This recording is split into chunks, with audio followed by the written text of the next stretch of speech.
bagpipes that I hear, echoes of a day when against evil the world's good held sway. On Ocracoke and Hatteras we will proudly stand and honor these brave souls away from their homeland. Thank you for joining us here today to honor the crew of the British merchant vessel HMT Bedfordshire, which was torpedoed off these shores in 1942 while defending U.S. shipping lanes during World War II. In partnership with the Friends of the Graveyard Atlantic Museum, and along with our British and Canadian allies, the United States Coast Guard is privileged to continue the tradition of recognizing our fallen brethren of the sea. Their honorable service to their home country and to the United States shall forever be a reminder of the great courage and sacrifice required to defend freedom and our way of life. I'm Commander Stu Thompson. I'm the Assistant Canadian Forces Naval Attaché, currently serving at the Canadian Embassy in Washington, D.C. The Canadian Navy and the Royal Navy joined the U.S. Coast Guard and the locals today in a commemoration of, in remembrance of His Majesty's trawler Bedfordshire, which was torpedoed off these shores in May 1942. And all hands were lost, including 5 Canadians that were part of the Royal Navy crew of that vessel.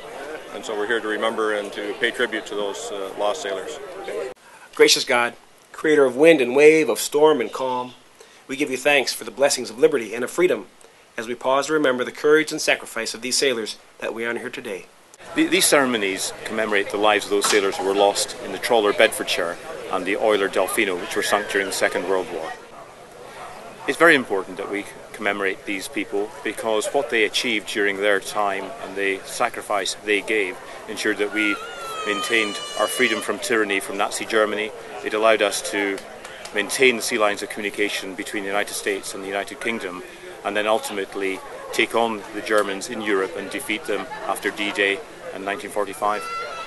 Ocracoke has always been the primary cemetery because of the tremendous story that's behind the Ocracoke war graves here with the HMT Bedfordshire. There is one in Buxton as well, which had always been kind of flying under the radar, but as these ceremonies began to develop, it became important to incorporate the British and Canadian cemetery there in Buxton as well. During the 1940s, only the landmark events were ever reported in the media. Few heard of the Bedfordshire or other events that unfolded right here off our coast in the early days of World War II. Few remember the sacrifices of our British and Canadian friends as they protected our shores and shipping lanes as we struggled to mobilize our own naval forces. But the people of Ocracoke Island remember, the United States Coast Guard remembers, and our British and Canadian allies remember. After 68 years, we remember and honor the sacrifices made by these brave sailors through this annual memorial service. Well, when World War II broke out and the German submarines started preying on the merchant vessels, the U.S. had never really dealt with a threat like that before, and the Canadian and British sailors had several years during World War I, and since they were involved in World War II sooner than we were, it was just vital to rely on their experience to get us through until the U.S. naval forces were able to stand up and have a strong deterrent against the German subs. It's a great privilege to be down here, and particularly to see the care and attention that's lavished on this beautiful site, the way it's looked after by the U.S. Coast Guard and indeed by the local people of Ocracoke and up in Buxton.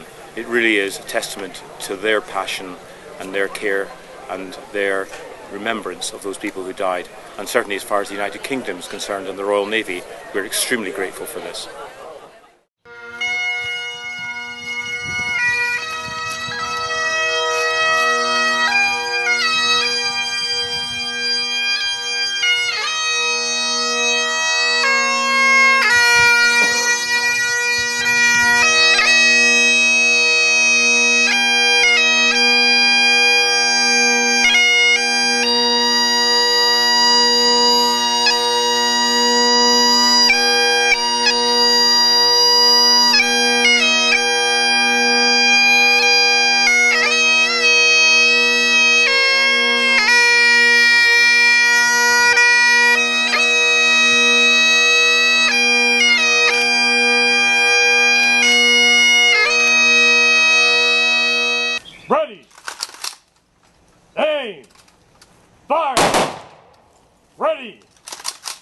Aim!